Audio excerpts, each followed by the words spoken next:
Well, good afternoon, ladies and gentlemen, or good evening. Thanks for coming here today to talk about the GMAT verbal strategies. We are also going to spend some time talking about MBA application tips, and of course, we will address the issue of the GMAT changing to the GMAT focus next year. So welcome. And if you are in North America, just like I am, the temperatures are getting colder. So a really good time to start thinking about studying for the GMAT, of course. So I'd like to encourage you to take some notes throughout this class. Essentially, the way that you can make the most out of this class is to participate actively. I'm really glad that you've answered some questions in the poll. That's amazing. Thanks so much for doing that, for giving me an idea of where you are coming from. Some of you have started studying a little. Some of you have been studying a while. We have a lot of people today from Canada. I am in Canada as well. Many of you are in other parts of the world. So again, thanks so much if you are joining us, especially we have a few people from Africa. I know it's very late at night for you. So take some notes, participate, and please remember that if everything that we do here today feels very comfortable, that probably means you're not learning anything. And if you want to learn something, you have to get a little outside of a comfort zone, right? Get in what we call the learning zone. Now, for some of you, some of the things we're going to be doing today, talking about the GMAT and different GMAT questions, will be so far outside of what you've done recently that you might feel even like you're in a panic zone and you want to run away. So I'd like to encourage you to stay and bear with us. We are going to break things down into smaller steps. So, ladies and gentlemen, let's get started. I'd like to ask you to take a look at a real GMAT question. This is what's called the critical reasoning question. I'll give you about 45 seconds or so to think about this question, read it, and try to understand what's going on here.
All right, so there's been about 45 seconds or so. Somebody's asking, is this session going to be recorded? Yes, we are recording the session, and you are going to be able to access the recording for approximately a week.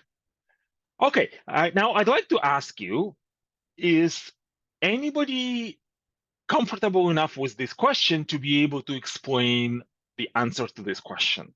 If you are, just please let me know in the chat box, and I will unmute you. And you can explain what do you think is the answer.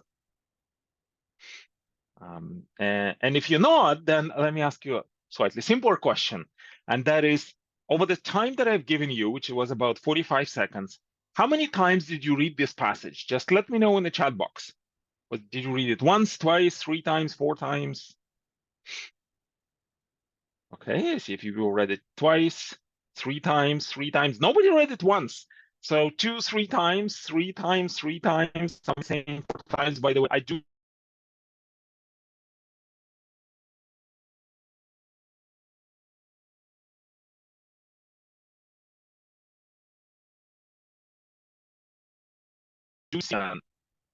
after reading it 2 or 3 times, how much of this passage would you say you understand percentage-wise? So 100% means I understand everything. I'm ready to answer this question. 0 means I don't even understand what's going on here. And somewhere in between means, yeah, I understand it. Yeah, 60%. I see some people are saying 50%. Okay, 50, 40%, okay, 50%. So somewhere about half. All right. So now that we've read it, well, everybody read it more than once, and at least we understand about half of it. Let's focus on the question that was being asked. The question was that statement in bold. It was the part in the middle. Please, which of the following rows in the ethicist argument? Here are the answer choices. I'm going to give you about 30 seconds to go through them. And when you think you know what is the right answer, then please share it in the poll. There's a quick poll that should have popped up on your screen right now.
Well, thanks for sharing your answers. I see quite a few people have answered already.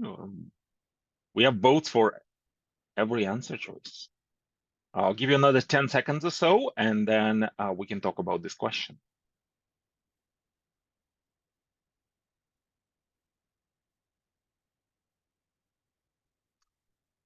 All right, let me end the poll and share what we've got here. So as you could see, quite a bit of disagreement on this issue of ethics. As you could see, pretty much an approximately equal number of votes for A, B, D, and E, slightly smaller for C. So let's go back to the passage. By the way, the passage was an argument made by an ethicist. How do we know that? Well, first of all, the question's asking us to do something with the ethicist argument, to explain something about this argument, and the argument itself was preceded by the title of the person or the profession, ethicist. By the way, I don't know if you've ever met somebody by the profession ethicist, but it's actually somebody who studies ethics. So maybe like a professor at the university who would be teaching ethics classes. So that would be an ethicist. And now let me ask you this. We're trying to all get into a good business school. How much do we need to know about ethics? What do you think? Let me know in the chat box. How much are you supposed to know about ethics? You're trying to get into a good business school. Yeah, some people are saying a lot. Some people are saying 100%. Well, I would argue that you should be ethical if you're trying to get into a business school, right? But you don't need to be an expert in ethics. So how is it that the GMAT is asking us questions about ethics if we're not supposed to be experts in ethics? In fact, you might have come from a background that was nothing to do with ethics, or at least you may not have learned anything related to ethics, right? So yeah, somebody's saying you need to be professional, you need to be ethical, but you don't need to be an expert. And here's where there's going to be a big shift from what we normally do when it comes to tests to what we will do on a test such as the GMAT. Because the GMAT doesn't really evaluate how well you know ethics or maybe even other things. In fact, it tries to evaluate whether you can answer the question within a short period of time and whether you will come up with a strategy or whether you learn the strategy to answer questions about any topic. Because think about this, as a manager, you might be thrown into, let's say you are a manager in consulting business. You might be thrown into a company that is maybe producing some medical devices, or the next day you might be, or next month you might be thrown into a transportation company, or some sort of a manufacturing company or a service company, and you need to be able to understand very quickly what's going on and make some decisions. So that is really what it's all about. So let's focus on trying to answer the question instead of trying to understand ethics. The question was asking the statement in boldface plays which of the following roles? There was a statement in bold, as I'm sure you've noticed. And it says, for although it is true, blah, blah, blah. So the question wasn't asking us what the statement was saying. It was simply asking us, what role does it play? Essentially, it's asking us, how does it fit into the overall argument? And if we want to try to understand the fit, we essentially need to understand the structure of the argument as opposed to the content of the argument. And if we want to understand the structure, we need to focus on very different things than somebody who would need to understand the content. Somebody who understands the structure will look at these keywords, the keywords that signal how the whole thing is organized, these transition keywords. So what are these keywords? Well, we begin the argument by saying it would be a mistake to say something. So essentially, the author is saying somebody made a mistake, and I disagree with them. Essentially, they're wrong. This is one of the ways of expressing what we call a claim of an argument, also known as opinion or main point, right? The author is essentially expressing an opinion. These people are wrong, I'm right. They believe A, I believe that A is not true. That essentially is what we call a claim of an argument. There are many different ways to express a claim, but this is one of the stronger ways to express a claim of an argument, to say what somebody else thinks and then disagree with them. Now, as I'm sure you can imagine, you don't just go around disagreeing with other people without backing yourself up. We should explain why we're disagreeing with them. And that is what we call the evidence to our claim, or a support or premise. So essentially, here's what the author is doing here. The author is saying, okay, here's my claim. These people are wrong. I'm right. Here's why. So that part in bold is, here's why. Now, there are many different ways to provide support to somebody's claim. We don't need to get too deep into them, but it would be helpful to notice that the author said, for although this is true, right? So it's something the author agrees with. It's okay to agree with some parts of the argument, maybe the evidence that people provide, but disagree with their conclusion or disagree with their reasoning, with their logic. That's actually what the author is doing. So he's saying, yeah, that's true. I agree with it. Nevertheless, these people probably misinterpreted it, and that's why they're wrong. Okay, notice we haven't spoken about ethics at all as we were doing this analysis. What we just pulled out is that the part in bold was the support to the main claim, and the author did agree with this particular piece of evidence. Well, let's go back to our answer choices. C was the least popular, so why don't we actually start with C, and maybe the minority actually answered this question correctly. We don't know, it happens quite often. C says that part in bold is a faulty claim. What do you think? Is it a faulty claim? No. Yes, absolutely not. First of all, it's not a claim. It was the evidence in support of the claim. And secondly, it couldn't be faulty because the author said, although it is true. So I guess we can eliminate C. Why don't we just keep going down the list and then we'll start our way back up. D says, D was quite a popular answer. D says, it is, according to the argument, a commonly held opinion that is nevertheless false. I guess it's also not D. Well, how about E? Also was quite popular. It reports an observation that the argument claims is false. I guess I can stop reading right now. The argument never claimed that it was false. The author did agree with the bolded part. So E is also out. Well, I guess we're down to only two answer choices, A and B. And when you're down to two answer choices, the beauty of this process is that you don't even really have to analyze both of them, because the GMAT's a multiple choice, and out of 5 answers, only 1 could be correct. We've already eliminated 3. Now we just have a 50-50 chance of picking the correct answer. So if I look at the answer that I believe is easier, and I think we can all agree that A seems a little bit easier, it's shorter, so hopefully easier to understand as well. If it's correct, then that's perfect. If it's incorrect, that's also perfect, because then the other one has to be correct. That's the only one that's left. So let's take a look at A. A says it is a claim for which the argument attempts to provide justification. Essentially, what this says is that that part in bold, which we said was the evidence in support of the main claim, the answer choice A says that was actually the main claim. And that, of course, as we know by now, is not true. The claim was before it. This part was just simply supporting it. That's why A is not correct and B has to be right. I've been doing this question for quite a while. And to be honest with you, I still don't really understand what this is trying to say. But that's not that important. What's important is to get this question right.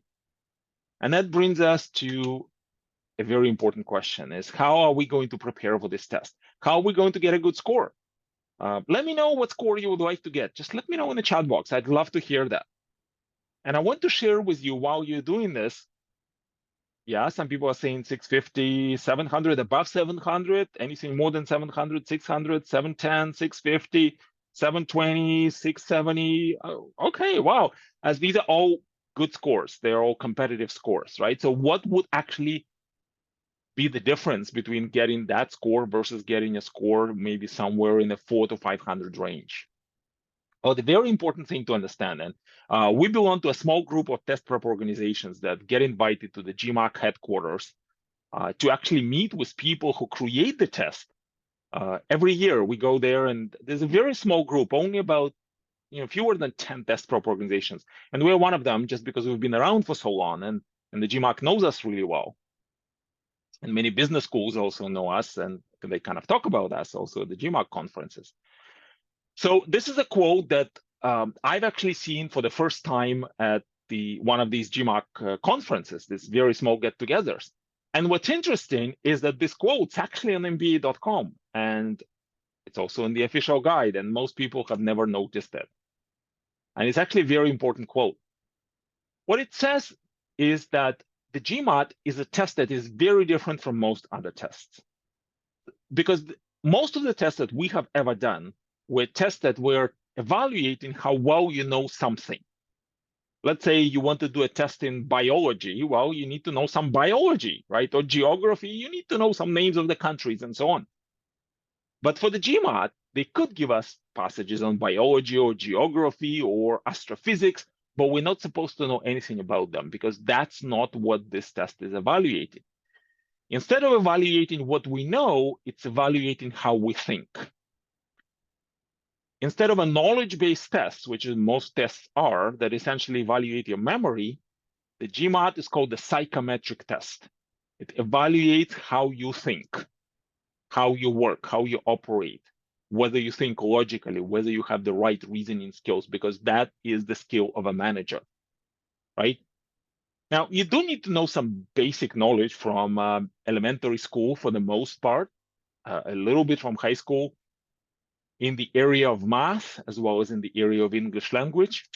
But this test isn't really evaluating math or English language, right? When I speak with many people who come to us for, let's say, one-on-one consultations or seeking advice, I do a lot of these, so happy to connect with you as well if you'd like at some point. I usually ask them, well, tell me how much you know about the GMAT, because I want to make sure that we start at a level where you're comfortable talking about the test. And many people say, well, I don't know much, but I know there's math and I know there's English, right? And that would assume that the test is actually evaluating how well we know math or how well we know English. And it actually does not. Instead, it evaluates how well we can reason.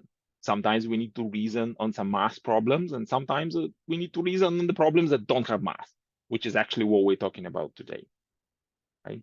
So the entire process of studying for the GMAT, let me tell you, ladies and gentlemen, right now, for most of you is going to feel quite uncomfortable. And that's why I talked about this comfort zone in the beginning, because most of us have been trained at some point, or have been told at least, that knowledge is power, right? Anybody heard that knowledge is power at some point?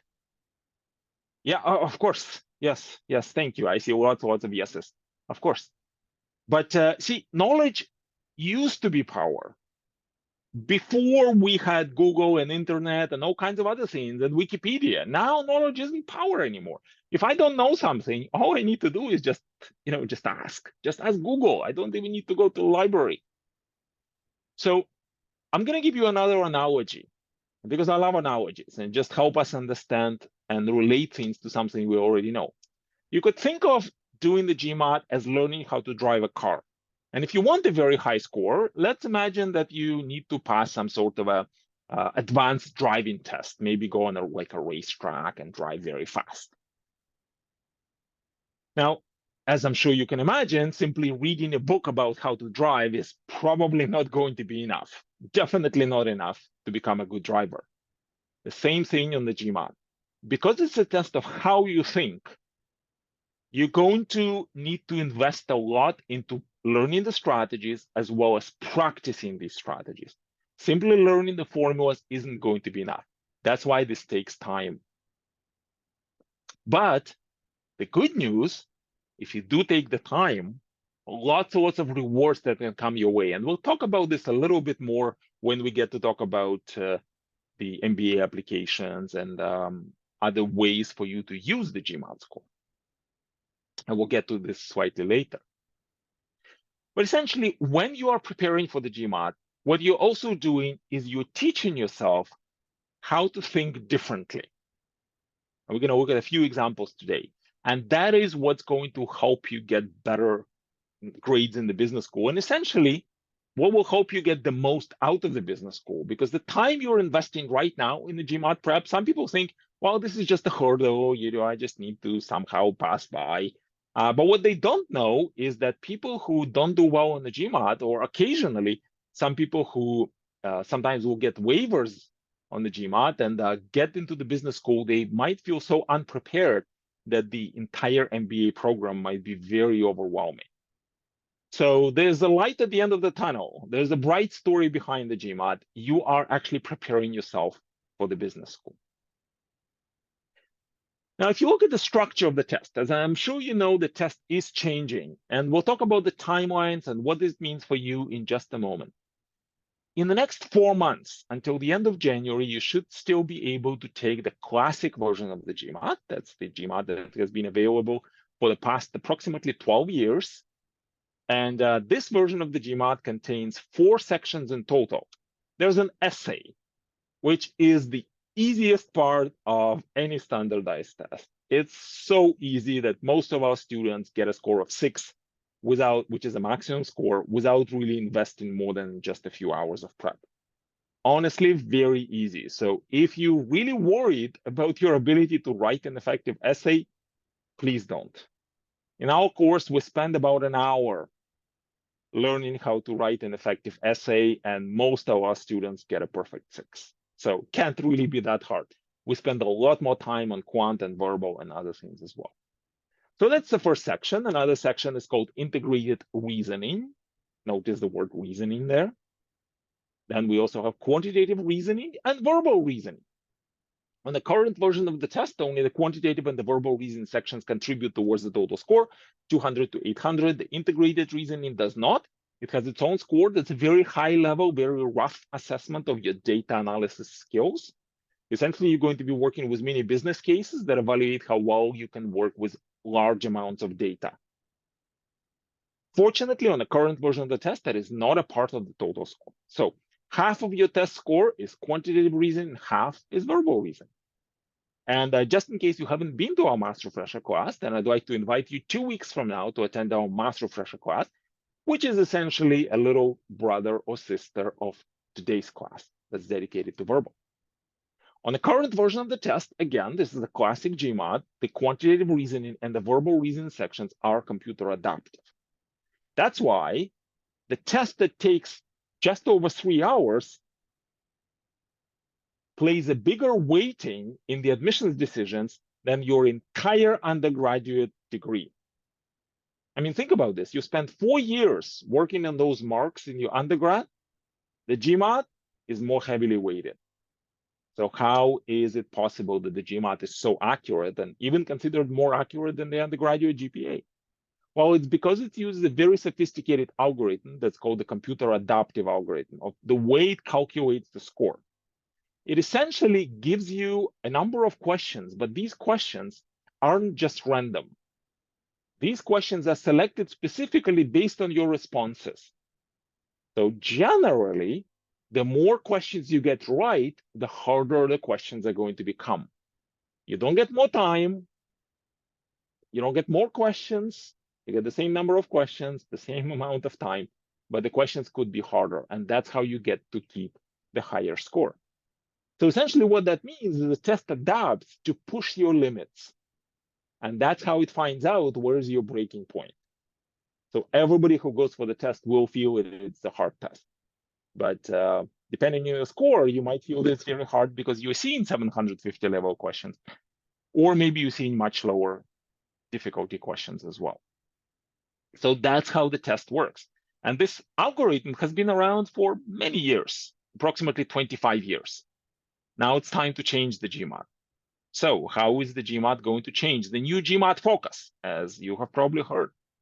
Well, the GMAT has gotten so good at predicting people's scores that they are now able to make the test even shorter. Instead of 3 hours, it's now just going to be 2 hours and 15 minutes with one 10-minute break. It is going to consist of 3 sections only: quantitative reasoning, verbal reasoning, and the new data insight section, which is essentially the old integrated reasoning section that's been dramatically advanced or enhanced to become the new data insight section. So what has changed? Well, first of all, the section now is adaptive. So that means that you will see questions potentially that are very difficult. The questions that deal with your ability to analyze large amounts of data, both quantitative and non-quantitative. Also, data sufficiency questions have been moved from quantitative reasoning to data insights, and you generally have less time per question. Also, data insight section is now a part of the total score. So a third of your score is quantitative reasoning, a third is verbal reasoning, and a third is data insights. So essentially, the overall weighting of questions that contain numbers now grows to approximately 2/3. Right? Because remember, in the past exam, half of the questions had numbers, some of the questions hadn't. In the new exam, essentially 2/3 of the questions will have numbers, because most of the data insights questions deal with some sort of quantitative data. There are a few procedural changes. For example, now with the new test, you can take these 3 sections in any order. In the past, you were a little bit limited in how you can structure your test and what you can take first, second, and third, and fourth. And also some of the things have been removed. Now, some people will really be happy that the essay is removed. But we talked about this already, ladies and gentlemen. The essay is the easiest part of the test. So definitely don't choose the new version of the test just because you don't want to write the essay. It's a very easy high point. Sentence correction is also removed. We're going to spend a little bit of time today talking about sentence correction. But sentence correction right now is almost half of the verbal reason section. It's about 40% of the verbal reason section. And it will be removed. So no more sentence correction. Again, some people think it's good news if they're not comfortable with English grammar, but people who know what they're doing will actually realize that sentence correction questions usually take a lot less time. If you know what you're doing, you could do them so quickly. Right? What we do, I was teaching a sentence correction class yesterday, for example, and by the end of the class, we're doing some really hard questions, and some of the people were doing them in like less than a minute. Because if you know the strategies, if you know what to look for, they don't take that long. Critical reasoning questions, reading comprehension questions do take a lot longer to read just because there's more data to read, right? So generally, the fact that sentence correction was removed from the verbal reason section means that overall, for critical reading comprehension questions going forward, you will have less time compared to the older version of the test. And also geometry is removed. Geometry was only about 4 to 6 questions. And now there's no more geometry. So that means that arithmetic and algebra now become even more important. So these are the changes to the GMAT exam. There are also changes to the scoring system. Over the years, people learned how to beat the test. When the original GMAT, the adaptive GMAT, was introduced, the score of 700 was approximately top 1%. So now, close to 15% of people get scores of 700 or more, and it's even worse in quant. So what the GMAT has done is essentially they pushed all of the scores down. So somebody who would get a score of, let's say, 700 on the older version of the test will now be able to get only about 640. And to get a score of 700 on the new test, it's almost like getting a score of 760 on the old test. So of course, the business schools will know about this change, but there's still a bit of a perception that 700 score is considered a good score. And also the new test evaluates slightly different skills, goes a little bit deeper into reasoning, a little bit less into more fundamental skills. So when somebody does the test and they do both the current version and the new GMAT focus, the scores they get will not necessarily match on this table. So if you're really trying to decide what test to take, my advice would generally be, well, first of all, know the timelines and plan accordingly, because there are certain timelines to be aware of. The official prep is available right now for both the old and the new test. If you decide to take the classic GMAT, the traditional GMAT, then you would need to study using the official guide 2022 edition. If you would like to take the GMAT focus, then you would need to study using 2023, 2024 edition. By the way, if you're not sure, you should still get the 2022, because 2022 has 1,000 questions, 2023, 24 has only 650 questions, but the questions are almost the same. So essentially, they removed a bunch of questions and they just slapped a new cover on it. There's some small changes that were done to some questions, but for the most part, it's the same as the 2022 edition, just with a lot fewer questions. Well, you can register for either exam right now, either for the GMAT or the GMAT Focus. You can take the GMAT Focus starting from November 7th this year, so 4 weeks from now. You can also take the older version of the test until January 31st, 2022. It's just something that was announced literally today, yesterday or today, that the old test is going to end in January. So that still gives you about 4 months to prepare and decide. So when you're trying to decide, one of the things that I like you to consider is that the GMAT, the goal of the GMAT was not to make the test easier. Right? It was to make the test shorter, but not easier. So will it be easier to get a higher score on the new GMAT? Probably not. Especially initially with fewer studying resources, might be even harder comparatively to get that.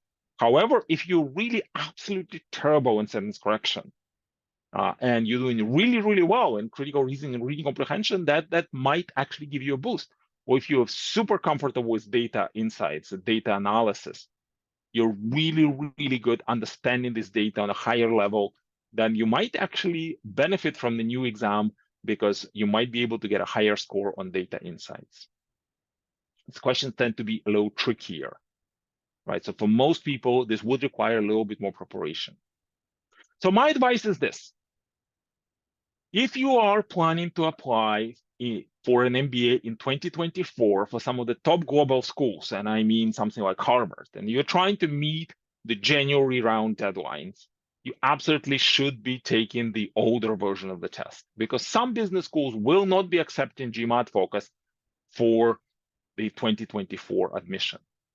However, if you are planning to start your MBA at maybe the schools that are not as highly ranked, not the top global schools, or that have later rounds, maybe like in April or even later in the spring, or you're planning to do your MBA maybe later in next year or the year after, then you could still take either version of the test. So my advice then is start studying now using classic version of the GMAT. Because for the new version of the GMAT, you won't have to learn anything new. All you need to do is just get comfortable with the new format, the new number of questions and new lengths of the section. So essentially, you just have to take a couple of mock exams. But the content of the exam is the same. Right? So some questions were removed, but nothing really has been added yet to the new version of the test. We just started a new class last week. Everybody in this class is still planning to take the current version of the test because there's certain benefits to that. And just in case you don't meet the timeline and you're not able to take the current version of the test, you can always then take the GMAT Focus starting from next year. It's going to be the only option that will be available. Okay, let's go back to the content. Somebody is saying, what is the next batch of classes that you will be doing? We will be doing batches starting from, well, we just started our evening batch. Our next weekend batch is going to start next weekend. So approximately 11 days from now. That's going to be the weekend batch. And then we'll be doing one more batch in November and one more batch in December that will end in the middle of January. This will be the final batch for both the current and the new version of the GMAT. So just to give you an idea, I'm actually quite surprised that many test prep organizations will specifically separate GMAT Focus and the older GMAT. We don't do that because many of our students, and then they'll charge you extra if you want to retake the test, a different test, right? But because the content of the test mostly is the same, when you come to our class, regardless of what test you decide to take, ultimately, you will be prepared, again, because the content is the same, right? So if you do decide in the future to take, let's say, GMAT Focus, you just will have to forget everything you learned about sentence correction. And honestly, yesterday when we did a class, everybody was so excited to learn it because that's also a way to improve your grammar and just overall improve your communication skills, which always helps if you're trying to get into a business school. So in the current version of the test, quantitative reasoning section consists of 2 question types, problem solving and data sufficiency. On the new version of the test, it will just be problem solving. Data sufficiency gets moved to data insights, which now becomes a part of the total score. The verbal reason section, which is what we're talking about today, contains 3 question types. 40% of them are sentence correction. About a third is reading comprehension, and about a quarter or so is critical reasoning. We will be covering both problem solving and data sufficiency 2 weeks from now. So if you haven't attended our Master Fresher class, please do register. I'd like to encourage you. You are going to learn a lot, and it's going to be a lot of fun. You'll never look at the math problems the same way after this class. So let me ask you, ladies and gentlemen, let's get back into talking more about verbal. Is the verbal section hard? What do you think? Let me know. In fact, I've just launched a quick poll. I'd love to hear from you. Why is it hard? Why do some people consider the verbal section hard? And I'll share with you what you're answering here. Yeah, a few people are saying here, several answer choices look right. You're absolutely right. I mean, think about this. In math, 2 + 2 is always 4. We can't argue that it's anything different. But when it comes to verbal, the questions will often ask you, what is the best answer? Right? So it seems like the answers could be subjective. Like we might disagree on what's a better answer, right? Especially when it comes to sentence correction. So that certainly gives a lot of anxiety to people because they don't really know if the answers are so black and white. And then they're really worried about picking the wrong side of the, let's say, better answer. Some people are saying English is not my first language. Yeah, that also could be a problem because there's a lot to read. Lots of grammar rules to remember when it comes to sentence correction. Yeah, you're absolutely right. Potentially in the English language, there are lots of grammar to remember. So all of these are very good reasons. One thing I'm really glad that the most popular answer was actually that several answer choices look right and the answer seems subjective. It will be quite hard to believe right now when I tell you that the answers in verbal is a lot more black and white than what most people think. For most questions, there isn't such a thing as a better answer. Most of the questions have just one correct answer. There are very small exceptions, right? And you learn how to identify these exceptions. And even more shockingly, let me tell you that on the quant section, the answers are a lot less black and white than what most people think, because quite often the problem is going to be a lot more complicated than 2 plus 2. And to actually go through all the math and get a very definitive answer will require a lot more time than the 2 minutes we have on the test. So sometimes we have to take some guesses, some approximations, some educated strategic choices. So that's why quantum verbal are actually quite similar, because they all really have to do with the way we think, with the reasoning. Even sentence correction, believe it or not. So sentence correction technically is about correcting sentences. By the way, does anybody know what is it that we are supposed to correct in a sentence? Let me know in the chat box. I mean, what could be wrong with the sentence, technically, if we're given a sentence?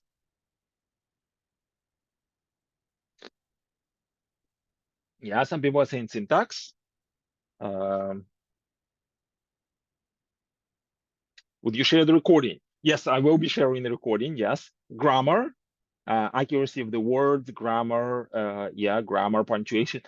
So, yeah, yes, pretty much all of the above.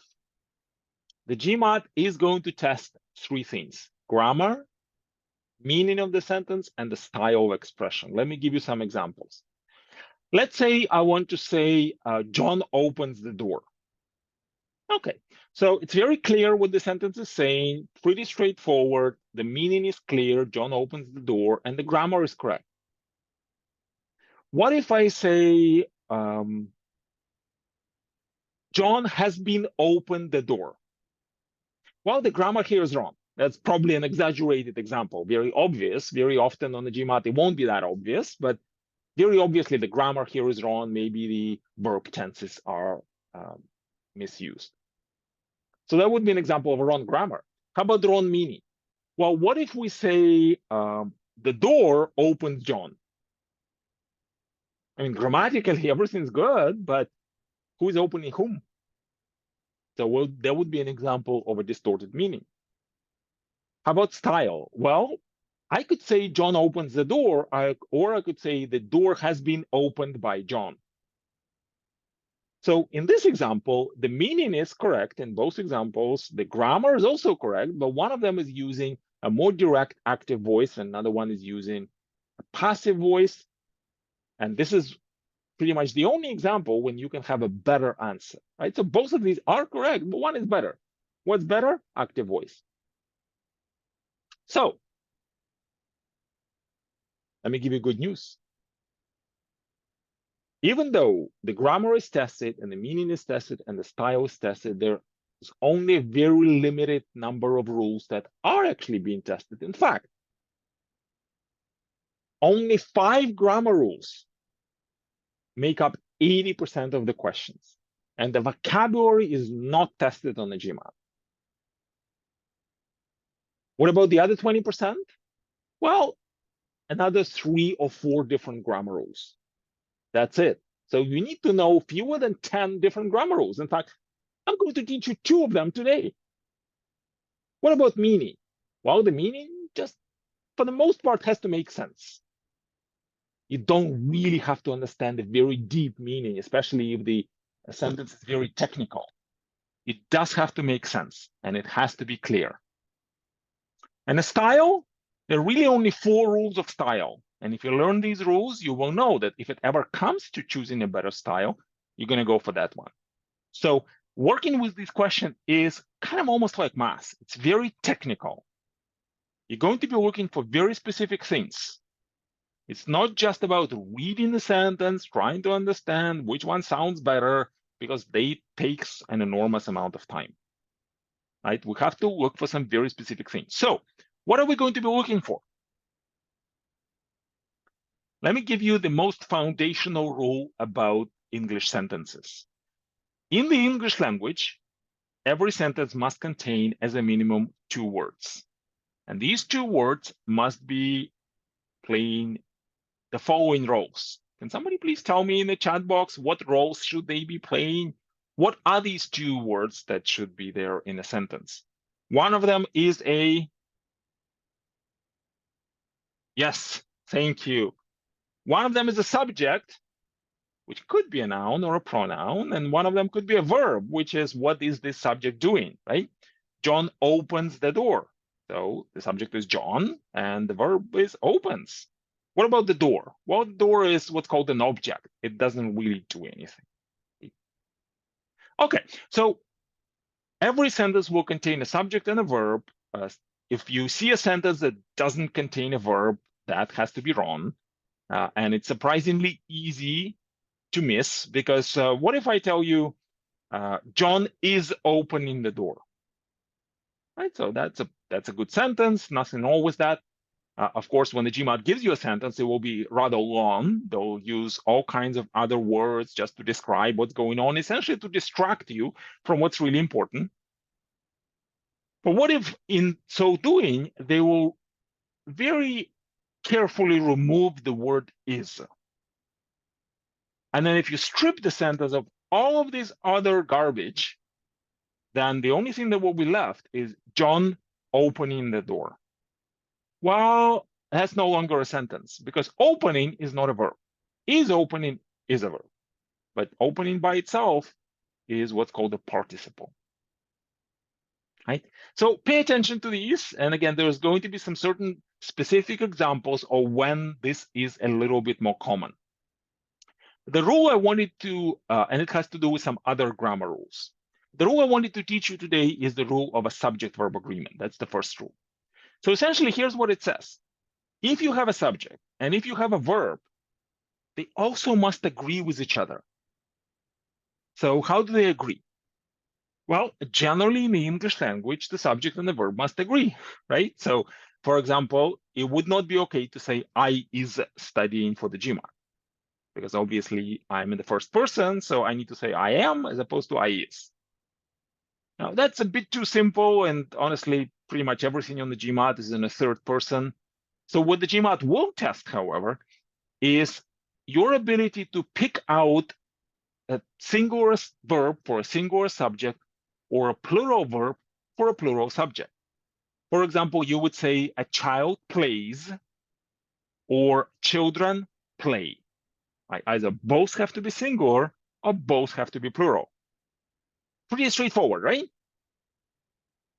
Okay, so I'd like to do some exercises then with you just to make sure you're all comfortable with this. I'm going to give you 5 sentences, and I will ask you to share, again, here in the poll, once you go through them, what do you think are the correct verbs for each of these 5 sentences? Let me know. I'll give you about a minute, and afterwards we'll talk about all of these.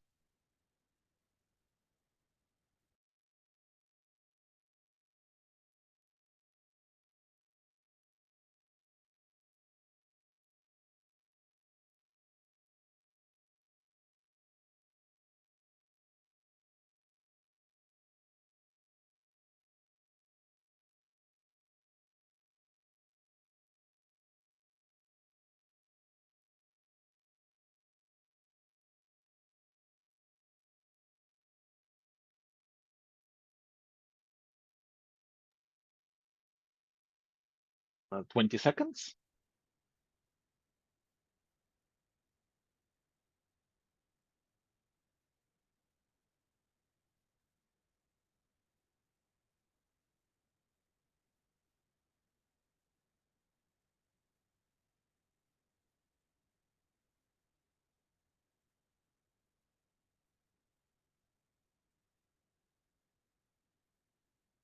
Right, I see almost 2/3 of you responded. So let me go ahead and wrap this poll. And I actually have to share the results with you. As you could see, a bit of disagreement on each one of them. Number 1 was more people for was. Number 2 was live. Number 3, a bit more disagreement, but more people vote for take. As you could see, number 4, more people vote for have. And number 5 is pretty much 50-50, has or have. Interesting. So quite obviously, only one of them is correct in each of these sentences. There's no such thing as we could use either plural or singular. Only one of them could be right? This is not the preference. This is actually the rule. So what just happened? Let's go through them and see that maybe this rule isn't so simple, and maybe we do need some practice, and maybe we do need to learn some rules. So here is what the rules say. First of all, number one, the crowd was aware cheering the Raptors. Well, most people said was, but quite a large number, about 1/5 of the people here said were cheering. Because I mean, technically, there were probably so many people that were cheering the Raptors. By the way, Raptors is a sports team from Toronto, basketball team. So there could be so many people, and yet we're talking about the crowd. One crowd, right? Crowd is singular. What is the subject here? It's actually the crowd. It's not the people in the crowd. In that case, maybe we will say where. The people in the crowd were cheering the Raptors. But here specifically, the subject is crowd. One crowd, that's why the answer to number one is was. Number two, Amy and Bobby live in Boston. Well, I mean, who lives in Boston? Amy and Bobby. Amy and Bobby is more than one person, right? Whenever you see something like A and B, well, it's always more than one because we have that word and, right? And always means we have more than one. Otherwise, why would we say and, right? We'll just say Amy lives in Boston. But most of you have answered this correctly. The answer is indeed live in Boston because there are two of them. How about number three? Well, as I'm looking at responses from everybody here, approximately 2/3 of the people said take a GMAT prep course, and approximately 1/3 of the people said takes. So the big question is, who takes a GMAT prep course? Please let me know in the chat box. Who do you think is taking the GMAT prep course, according to this sentence?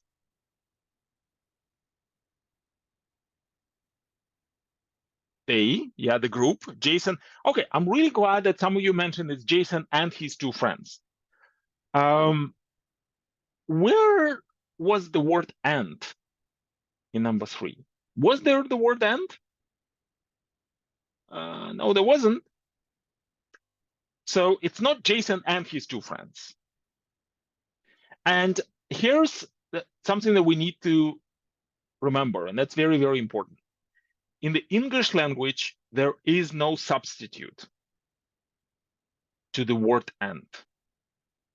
So as well as, yeah, somebody mentioned as well as simply modifies the subject. It simply provides extra information that further explains what's happening here. This is what we call a modifier phrase. Quite often they will be separated by commas, but it doesn't have to be, especially if it's relatively short.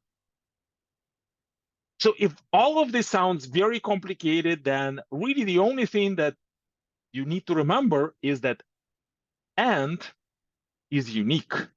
Only and is used to create what we call a list, right? An itemized list. So Amy and Bobby, that's a list. The list is always plural because we're always listing out more than one. But when we don't have an and, we don't have a list. So we need to be a lot more careful. What is the actual subject? And the actual subject here is Jason, right? If you remove that extra information, Jason takes a GMAT prep course. That's all that's going to be left. And the overall meaning of the sentence will not change. It's still Jason who's taking the GMAT prep course. Two friends, just extra information. Make sense? And by the way, we can't remove Jason, because if we remove Jason, the sentence will simply read as well as his two friends. And that makes no sense. So that's why Jason was the subject. And again, if all of this sounds complicated, all you need to remember that and is not the same as well as. We do translate this in our mind, and that's why the GMAT is going to use our own intelligence and knowledge of the English language, that we know in the English language, the same thing could be said so many different ways, right? That's why, English. But there's no substitute. There's no other word except for and that's used to create a list. How about number four? Neither her brothers nor Susan. Most people, approximately 60% of people said have, about 40% of the people said has, and the answer is actually, ladies and gentlemen, has. I know it might be surprising as well. Why is it has? I mean, Who actually has ever been to China? I mean, don't we talk about brothers who are plural? Well, here's another rule that we also need to remember, which is actually tested a lot less frequently than the and rule, but it's still tested sometimes. And the rule says that if you have or in the subject, because neither her brothers nor Susan, the whole thing's a subject, right? But in the subject, we have or. Neither nor and either or work exactly the same way. So if you see anything like this in the subject, here's what you're going to do. You take all of the parts of the subject and focus only on the one that's the closest to the verb, right? So it could be Amy or Bobby or John. So when we want to use that subject-verb agreement rule, we are going to just focus on the last part, in this case, on the part that's the closest to the verb. What's closer to the verb? Susan. That's why it's Susan has. A fairly strange rule, because if this were an inverted sentence, for example, if this were a question, then we would move have before the subject. So it would be something like, have her brothers or Susan ever been to China? In this case, the verb have will be closer to the brothers, so it will actually become have and not has. It's called the proximity rule. See, sometimes things change as they move around the sentence. And that's exactly what's happening here if you have or in the subject. Finally, number 5, the board of directors has or have decided to fire the CEO. That's a really good question. Who has decided? Well, what we're dealing here is the board is the same collective noun, just like the crowd. And it's the board that has decided. The board of directors is the words that play a role of a subject. It's called the prepositional phrase.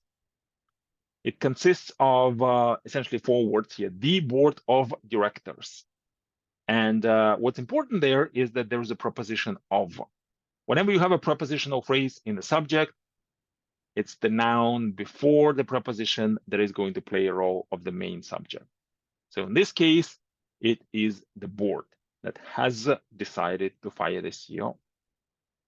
So just to recap, number 1 was a collective noun, the crowd. The crowd was cheering because there was one crowd. Number 2, Amy and Bobby. This is what we call the and rule, because there are 2 people. There's the word and inside the subject, then it will be plural.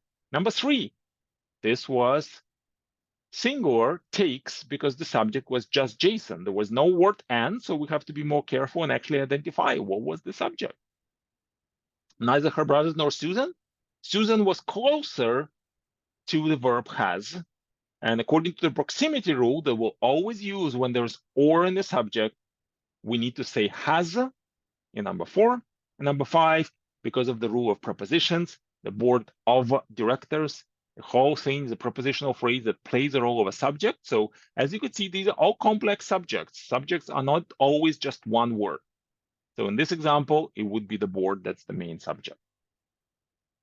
So these are some of the things that are tested on the GMAT. This is one of the rules that's tested, which is the rule of a subject-verb agreement. I wanted to share with you one more agreement rule, and that is agreement of pronouns, because we'll do an exercise that's actually related to it. So what's an agreement with pronouns? Well, what's a pronoun? A pronoun is the word that replaces nouns. Of course, we all use pronouns every day, and I've just used pronouns like 2 or 3 times in just the last sentence. So what is the pronoun? Words such as he, she, they, it, and so on. Who, whom.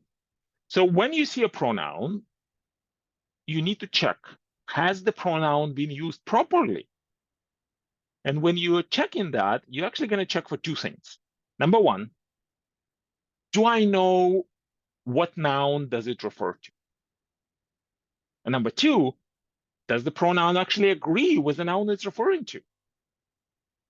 Let me give you a couple of examples, and you'll see exactly what I mean by saying, does it refer very clearly, and does it agree with it? Let's look at the first sentence. Melissa decided to visit Elizabeth in the hospital because she was feeling unwell. The pronoun she here is actually not used properly. Why? Because we don't know who is she. I mean, technically, she could be Melissa or she could be Elizabeth. I mean, yes, we can argue that Elizabeth is in the hospital, so maybe she's feeling unwell. But we can also say that, maybe Elizabeth is a doctor and Melissa is feeling unwell and she's visiting the doctor in the hospital, right? So that's what we call an ambiguity error. The pronoun here is ambiguous, and ultimately the meaning of the sentence is ambiguous. You're reading the sentence and I'm like, I got no idea who's feeling unwell. And that's always a red flag. Because even though you don't need to understand the meaning, it has to make sense. It has to be clear. And here it is not clear. Right? So that's one way to use pronouns improperly. Let me give you another sentence. And now I like you to please let me know in the chat box whether you think the pronoun here, the second pronoun, there are actually two pronouns here, whether the second pronoun is used properly.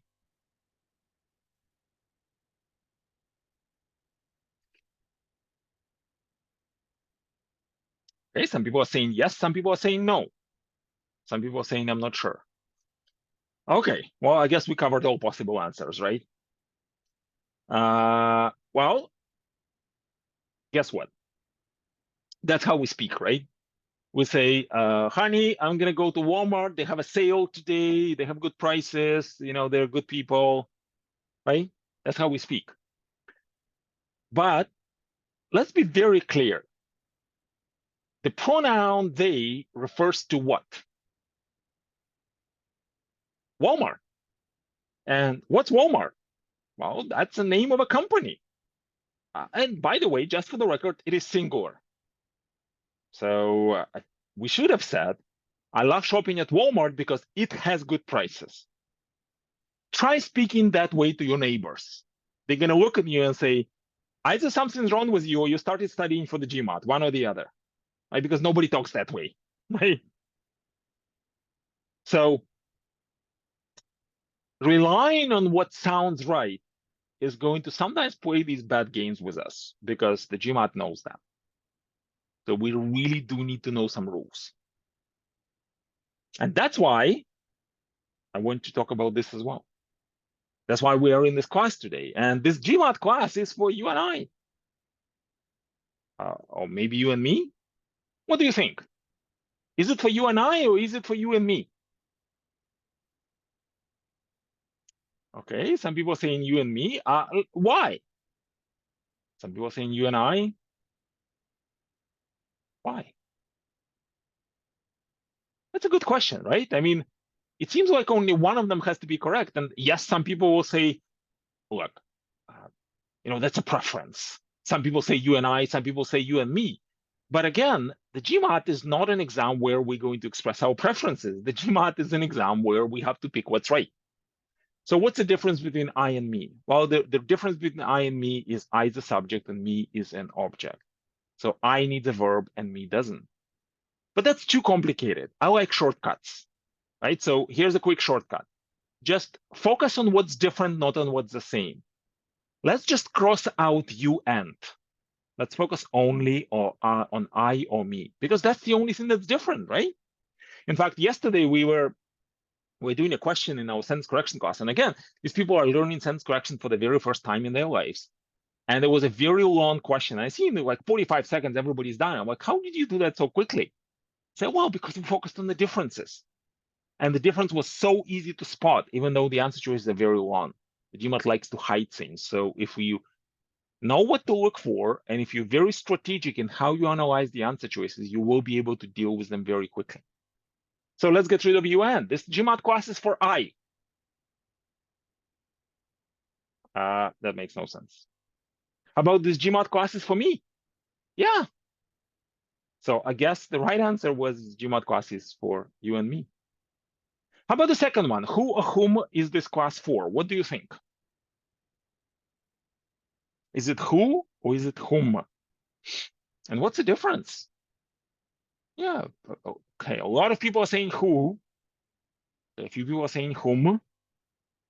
Interesting. Let me ask you this. Let's just be honest. could you honestly say, it's just between you and I, could you honestly say that you always use the who and whom properly? Always. Anybody? I'm not going to put up my hand. For sure, no. That's not how we speak, right? So how do we choose whether we're going to use who or whom? Again, the difference between who or whom is the difference between the subject and the object, but a very simple trick is to simply answer the question. And the answer is either they or them. So who is this class for? It's for them, right? Or is it for they? No, I guess it's for them. Well, if it's for them, then it's for whom. And if it's for they, it's for who, right? So who is going to this class? They are going to class. Well, yes, then I guess I will use who, right? Because ultimately, I know there's so much literature, so many different resources about the GMAT, but on the day of the test, you're not going to be able to bring it all. You have to really have some shortcuts, some tricks. And that's going to be very important. And you're going to practice until the tricks really become a good habit. So in number one, again, we focused on what's different, not what's on the same. So we didn't even read what's the same. We just focused on the GMAT class is for me, as opposed to this GMAT class is for I. In the second example, who or whom, we simply answer the question. If the answer is they, then it should be who. If the answer is them, then it should be whom. Whew, that was a lot to go through, but what I'd like to do is maybe do an exercise with you. Why don't we do a real GMAT question from one of the past exams? I'm going to give you about a minute and a half to try to focus really on the rules of the agreement. That's the only thing we covered so far, the subject-verb agreement and the pronoun agreement. So take a look at this. I'll give you 1 minute. And once you think you know what the answer is, please choose it in the poll.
How's it going, ladies and gentlemen? Almost 2 minutes. Time flies by so quickly when you're having fun. Let me go ahead and end the poll and share the results with you. What I'd like to ask you just very briefly, if somebody could please share, why did you choose that particular answer? Maybe let me know what answer you picked, because I can't see your responses. I can just see the totals. And why did you pick that? And in the meantime, let me share the results with you. So as you could see, overwhelmingly C has to be the correct answer, followed closely by B, and A, D, and E, just very few votes, so obviously can't be correct. So hopefully it's C, and if not, then hopefully it's B. So please tell me, why why did you choose C? If somebody chose C, please let me know why.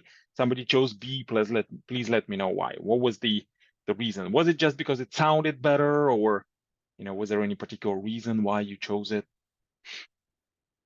Let me know. And what were you focusing on as you were trying to answer this question? By the way, it's not an easy question. And one of the reasons why it's not easy, one of the things that makes it a little tougher, somebody saying I chose D, but I know it's wrong. I don't know yet. We don't know yet. Hopefully, please don't Google that question. Just because most people voted for C doesn't actually mean that it's C. But see, the whole thing's underlined. That means we can't really know what is correct there. C delivers the same message, but more concisely. Yeah. Okay. Okay. Good. Okay. So far, we covered the rule of the agreement, right? And so far, the only thing that I taught you are the rules of the agreement.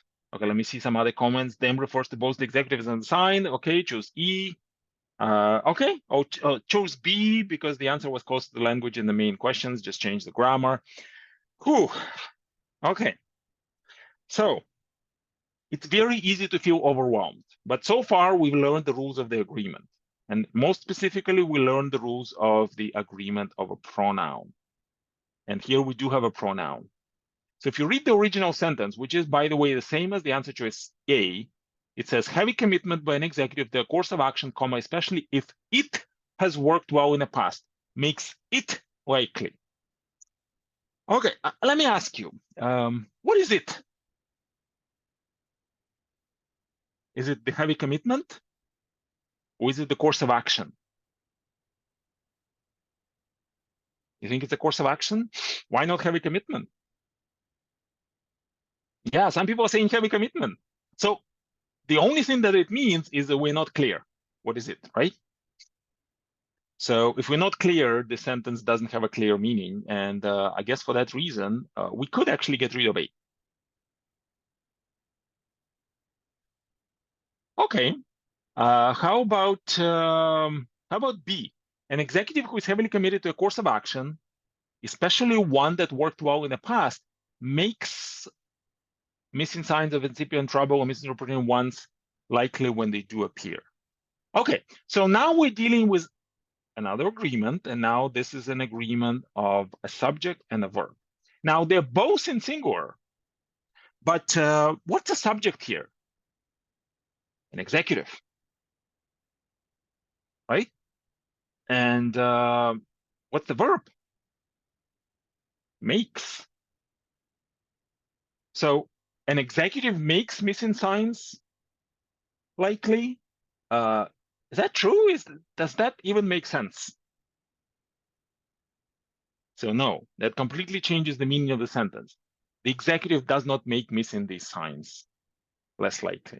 So that's why we can get rid of B. How about C? An executive who is heavily committed to a course of action is likely to miss or misinterpret signs of incipient trouble when they do appear. Okay, so far so good. I love this, especially if it has worked well in the past. Whew, okay, what is it? Trouble? Or maybe course of action? I'm not sure. So surprisingly, C is also wrong because of the same reason. Pronoun, it's ambiguous. I don't know what is it. Whew, so it better be DOE. Well, I guess we eliminate everything else. D says executives being, what does that mean? Executives apostrophe being, so they're being? Okay, what does it mean they're being? Sure, okay. A little unsure what does it mean being, like human being? Heavily committed to a course of action, especially if it has worked well in the past. Okay, it has worked. Maybe course of action or commitment?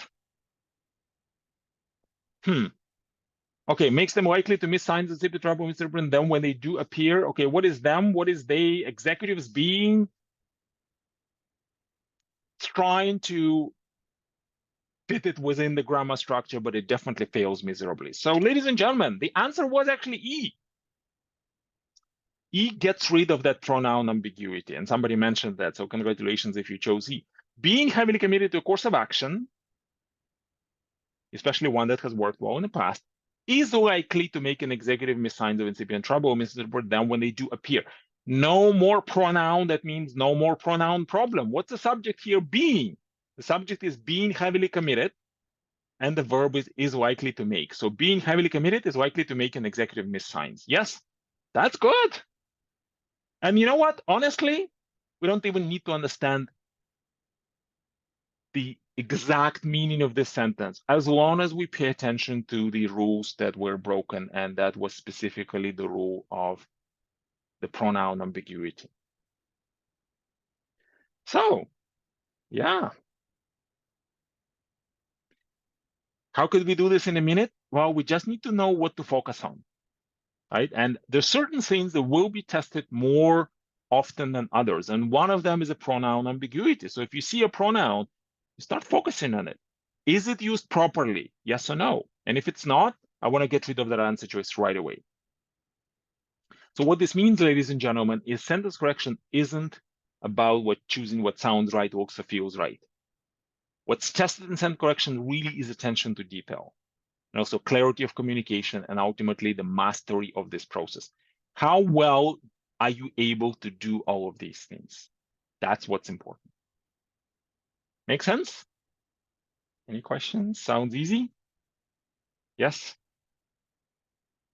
Okay, I wish the GMAT were this easy. Yeah.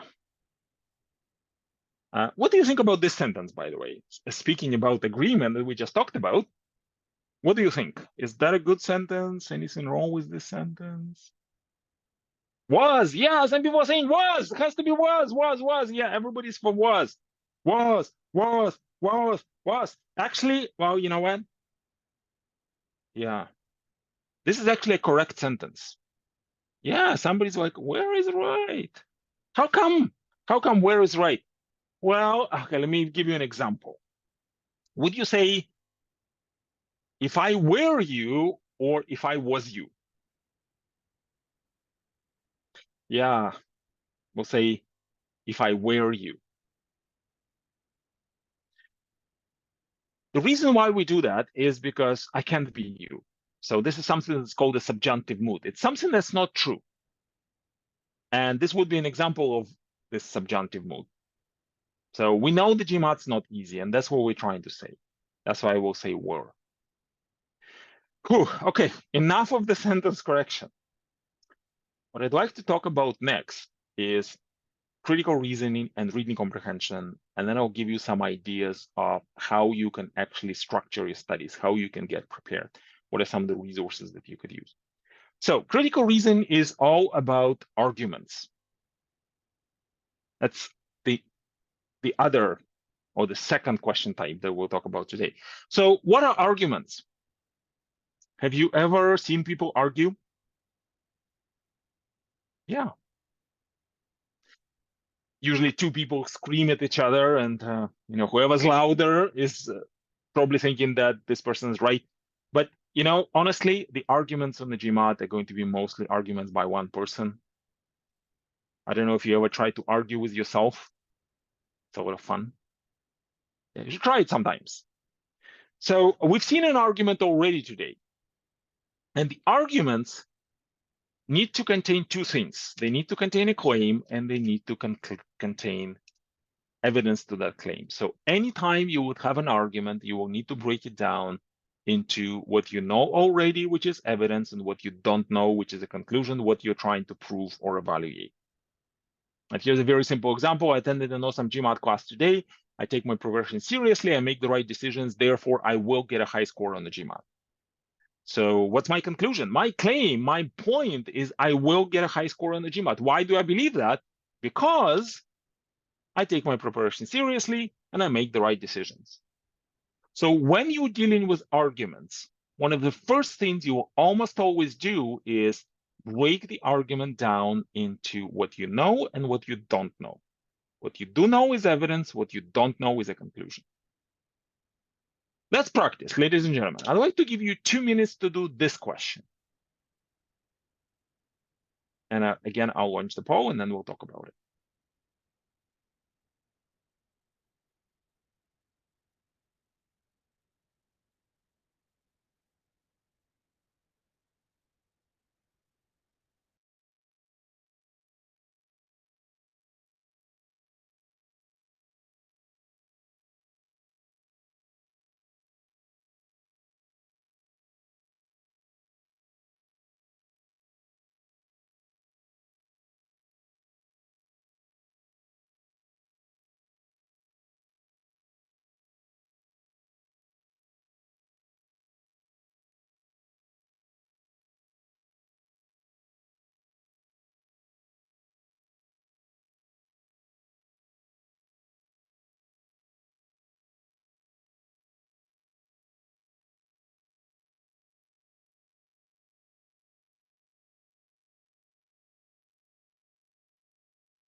Uh, 30 seconds left.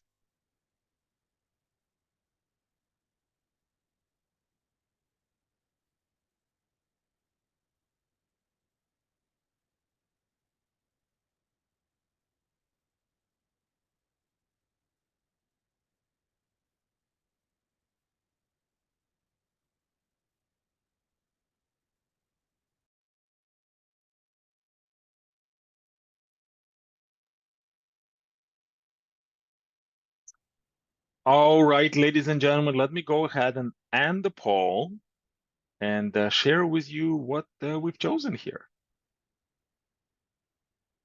So as you could see, most people for B, so it's about well, 2/3 of the people for B and 1/3 for C.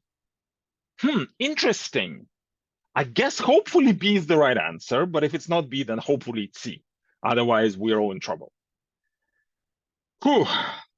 Well, there are a few ways of looking at this question. One of the ways is to see what sounds right. Essentially, what many people do, and especially if you haven't done these questions, then that might have been an approach that you've taken. Essentially, you read the passage, read the question.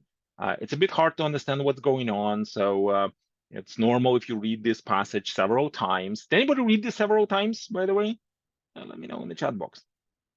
We need to hold on to something, right? So what can we hold on to? Well, we're talking about Korean, we're talking about Cyprus, we're talking about earthquake, we're talking about 8365. So hopefully we're going to look at for the answer choice that has something to do with it, right? I mean, at least it has to be kind of what's called in scope of this passage.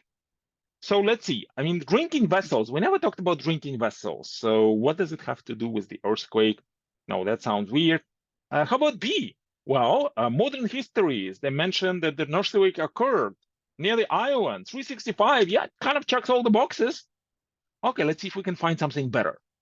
Because the question, of course, was asking us what most strongly supports the hypothesis. Okay, coins minted were found. Okay, what does it have to do with coins? Not sure. Small statues. Yeah, not sure. Stone inscriptions. I mean, why are they giving me all of that? So it looks like B is the better answer, but we're not quite sure yet. So if we have time, we're going to go back and read it again and then realize, yeah, don't really have a better way. So, okay, let's just pick B. And that's what most people are going to do. Maybe B is the correct answer. We'll find out in a moment. But let's look at another way of approaching this question. Let's start learning something about critical reasoning questions. One of the things that we could learn is that actually there are different types of questions. There are different things they could ask us about the passage.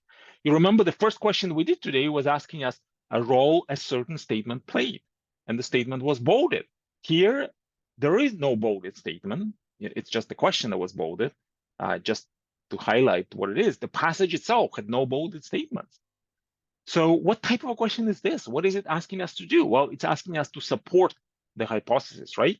Again, the foundational structure of the arguments is still the same. We have an opinion or a claim, and we're supporting this claim by providing an additional piece of evidence. So what type of a question is this? Well, because it's a supporting question, it's asking us to support, this is a question that we call the strengthen question, right? So we're going to need to find a way to make this argument better, right? Not just describe what's happening in the argument, but actually make it stronger, make it better. So here's what we're going to do. We're going to read the passage, we'll identify what's the conclusion, what's the evidence. The conclusion was the hypothesis, the evidence was everything else, right? We're actually asked to support the hypothesis. How nice of the GMAT to tell us exactly what the conclusion is. You know, they want us to work quickly on this question.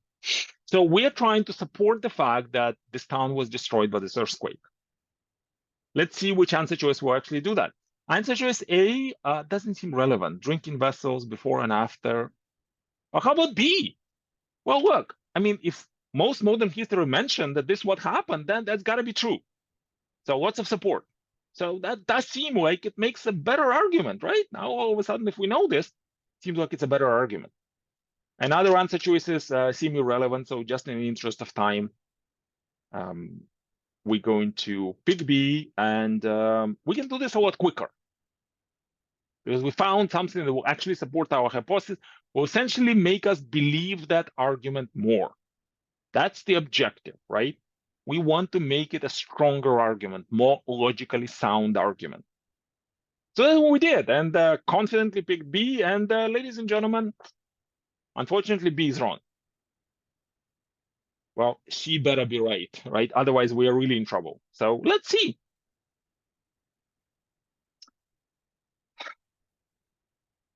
Let's see why actually B is wrong. Somebody mentions this in the chat, so great. You've done a bit of studying. That's great. Maybe a lot of studying. So congratulations. So here's what we're going to do. If we want to really deal with this question, what we're going to do is we're going to read the question first, again, just like what we normally do. We'll understand this is a strengthened question. And then we'll also remember, what does it actually mean to create an argument that's not strong enough? Well, that means that we know something in the argument, this is what we call evidence, and there's something we don't know, or at least we're not sure about, which is the hypothesis, right? For us to make the argument stronger, we need the hypothesis to rely on additional pieces of evidence. That's what we want to bring in. We want to bring some more evidence, just saying, you have more reasons to believe that that's actually true, right? This is what we call usually an assumption, which is basically something we don't know yet. We believe it has to be true, and we're trying to support it. We are trying to strengthen it. So let's be very clear about what we do know and what we don't know yet. What we do know is that there's evidence to believe that this town was destroyed by an earthquake, right? They told us, revealed the pattern of debris. We are not supposed to be experts in archaeology, so I'm certainly not going to question the expert's opinion. We also know that there was a major earthquake near the island in AD 365, right? We were actually told that because at the end of the passage, we see words known to have occurred near the island. So we know there was an earthquake, right? That's pretty much all that we know. So we know the town was destroyed by an earthquake. You know, at least there's enough evidence to believe that. We're not going to question it. And we also know there was an earthquake. So what do we not know?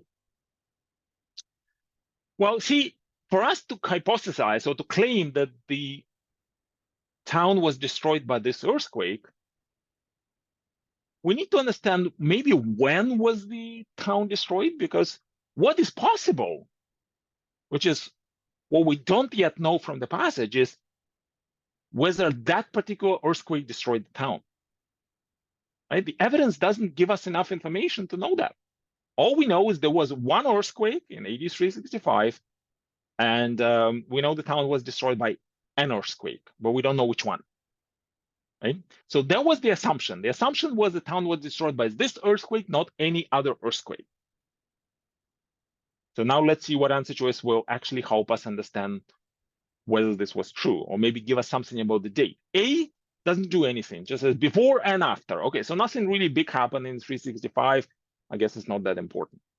B was a very clever trap by the GMAT. But B gives us information we already know, right? It just tells us, yeah, there was an earthquake in 365. Thank you very much. I already know that. Give me something new. That does not make the argument stronger. How about C? Well, in C, we're told that after 365, we couldn't find any coins. But before 365, we had lots of coins. Interesting. Why would that happen? Well, I guess it's because something big happened in 365, right? I mean, some sort of a big disruption. Otherwise, why wouldn't people stop minting coins? So if we know that, that gives us some evidence to believe that chances are the town was destroyed in AD 365. And with that, now we definitely have a stronger argument that, yeah, maybe it is actually true that the town was destroyed by that earthquake. So we did find the answer choice that strengthens the argument. Notice, by the way, ladies and gentlemen, it does not prove that this is what happened, but it does make it stronger. And that's why we can stop. There's only one answer choice that will make the argument stronger. So the answer was indeed C. Whew. I promise I won't make you read the reading comprehension passage. I know you're probably getting tired. We've been here for an hour and a half. And we have our guest today, our partner, Nicoletta from the Toronto Metropolitan University, who's in just a few minutes going to share with you how the GMAT fits into the overall application strategy. That's also very important, by the way, ladies and gentlemen. I always, when I applied, I got a 750 on the GMAT, and I thought that is it. But there are other parts of the application that are also very, very important. So Nicoletta is going to talk about them in just a moment. The reason why I'm not going to make you read the read comprehension, because I can only imagine that you're not super excited about that, right? Because let's be honest, if you've done the reading comprehension passage, you probably know they're all from some small circulation scientific journals that nobody ever reads, right? And they're usually really, really boring. So how are we going to beat the passage? Well, here's what we're going to do. We are going to have a specific purpose of reading a passage. And the purpose is going to be to pull enough information to answer the questions. You've already noticed when we talked about critical reasoning as well as sentence correction, that it's not really important what the passages or sentences are saying. It's much more important how the things are structured. So here's what we're going to do. Ladies and gentlemen, if you want to do well in reading comprehension and actually enjoy the process, here's what we're going to start doing. You're going to start focusing how the author is making a point, not what the author is saying. It's not going to be easy at first, but if you do that enough times, you will start enjoying reading comprehension. Honestly, I'm a math guy, but I love reading comprehension because it's been a very long time since I've made a mistake in reading comprehension. Occasionally I even do some math mistakes, especially, even if I get a 51 on the test, which is a maximum score, I still would sometimes make a mistake or two. But in reading comprehension, it's been a very long time since I made a mistake because I refocused my attention from what to how.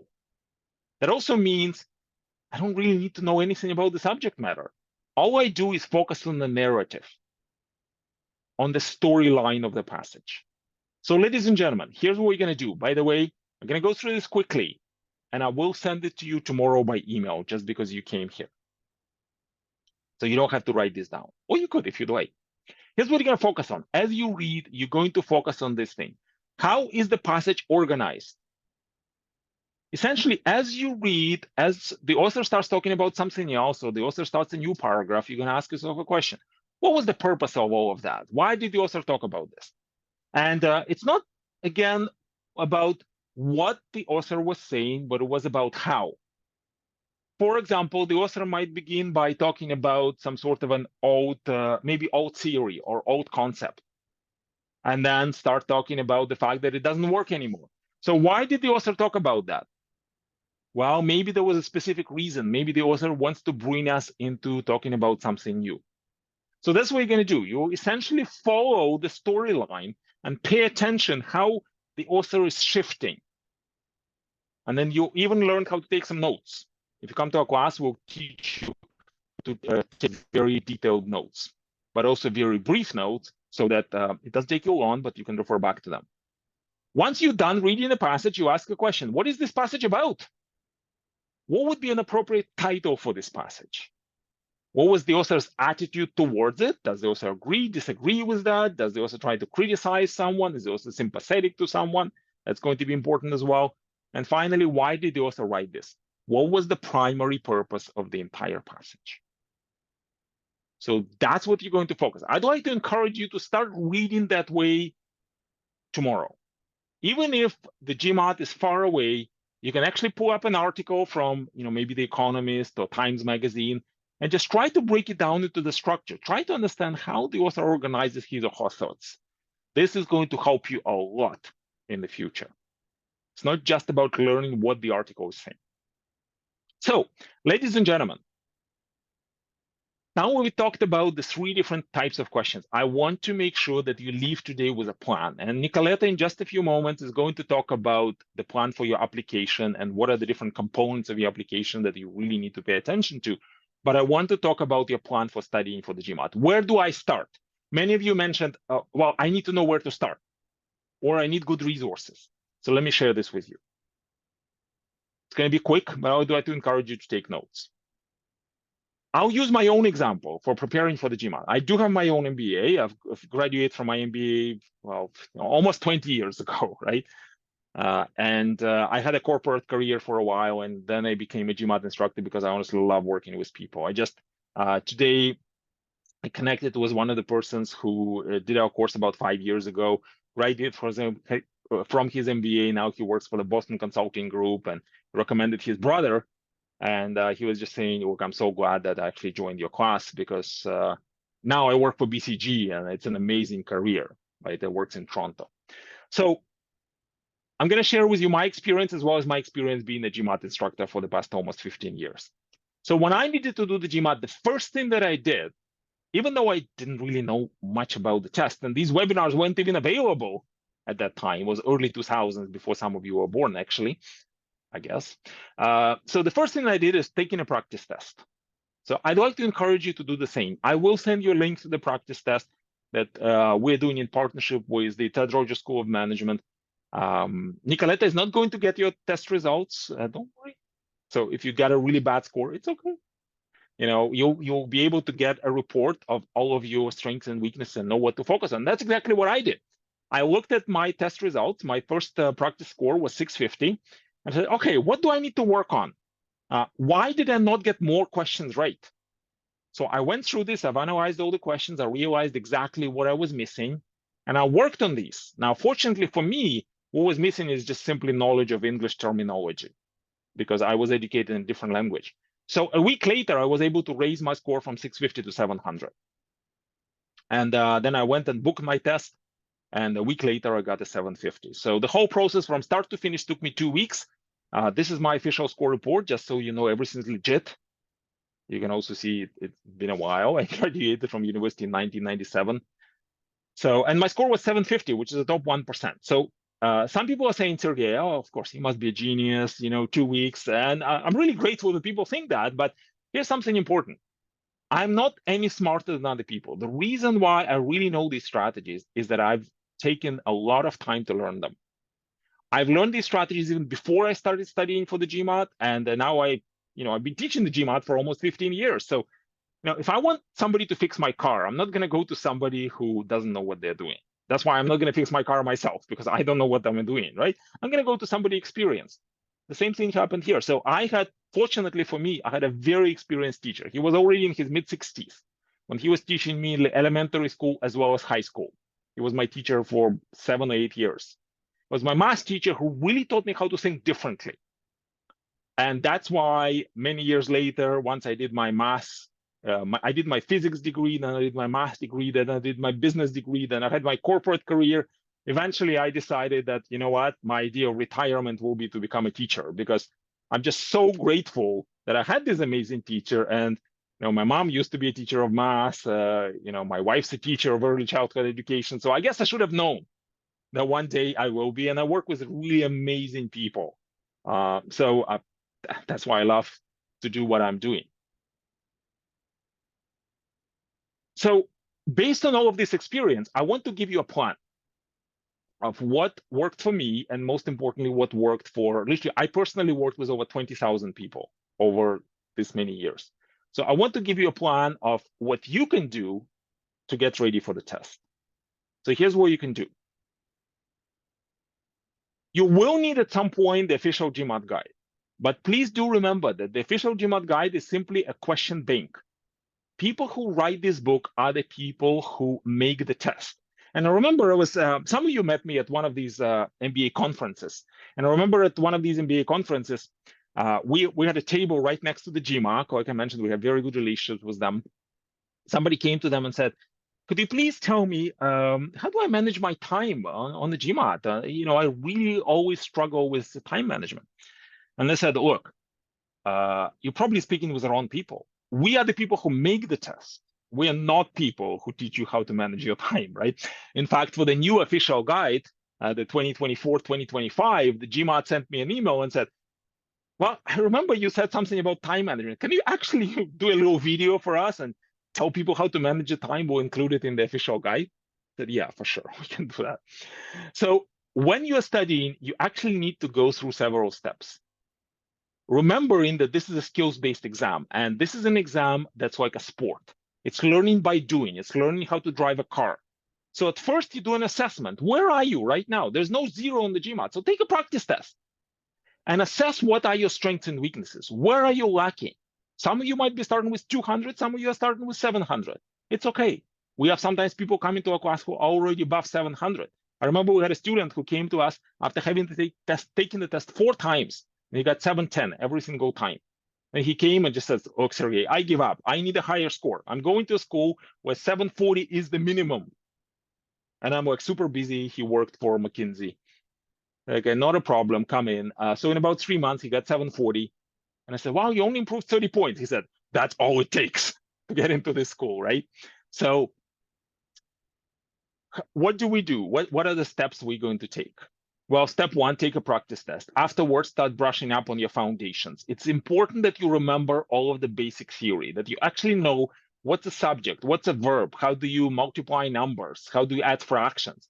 That's very important. The GMAT is not going to be about that, but remember, the GMAT does require some basic knowledge. And that's step 1. If you come to our class, this will be step 1. For example, we had a few people registered for the class today.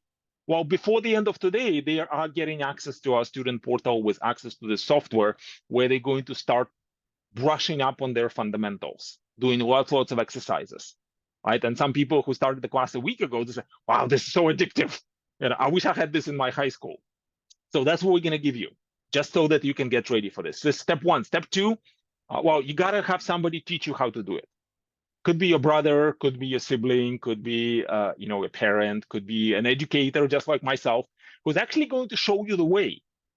Here's what you do and here's what you don't do. Because again, the GMAT is just like a driving test. So again, if you could come to a class, we'd love to work together. If you can't come to a class, you have another class, maybe in your local town, then please try to take advantage, or at least find somebody who can show you how to do it. And the important part here isn't just for you to see how this person is doing it, but the important part is for you to try yourself and then get some feedback on what is not going well. Everybody needs feedback, right? Because sometimes we doubt ourselves. Sometimes we have these old habits we need to overcome.